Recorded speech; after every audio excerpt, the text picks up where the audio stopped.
Tagalog na akab na. Ito yung ulam namin ngayon. Ulam namin ni Bak. Ito ay bata. Ito yung tinatawag namin na atab. Hindi ko alam sa Tagalog yan. Bataw. Bataw ko, no? Ito ang tawag na bataw. Bataw na ulam. Magulang na, natangan kasi Tulad kaninang itsura. Nasobrahan, kaya natangan. Magulang na, kaya binabalatan namin. Pero pag yung mura-mura pa, pwedeng lutuin yan kahit yung balat. Ganyan na yung kulay, oh.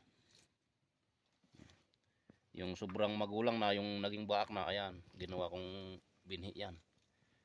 Inhayong ko. Kasi wala itanam mo alin ng saruno. Para may itatanim sa susunod na taniman. Nagpapakulo kami ng tubig, pangkape. Diyan namin niluluto. Kasirola ng baak. Ganyan talagang itsura. Makalagatot na. Manhipatakapian mo ngay. Ang puti mat. Apilit man. Gritis kiran nyo. Gritis. Kiran nyo. Maitim na. Ada hota kami igalpak. At ipangay ko tapalo yan. Hindi namin binalatan yan kasi maliit yung kanyang buto. Pwede naman lutuin yan.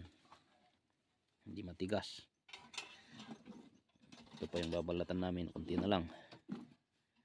Doon namin lulutuin sa mahiwagang kasirola ng baak. Inudahan mo? Oo. So di na naman kaya. Manikang takot-takot ni Uldin ay. Ay. Ano mo apada na? Ilaok di kaldi. Hindi ako gusto sa nilubot ko din mo. Ayan. Apat ko niya. Dilag udah niya.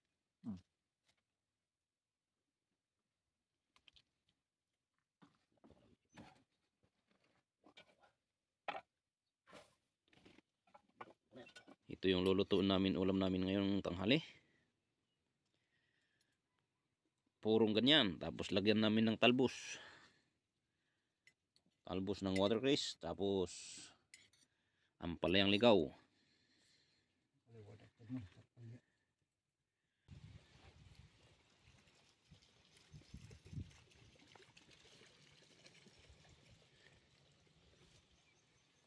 Ito na yung niluto namin.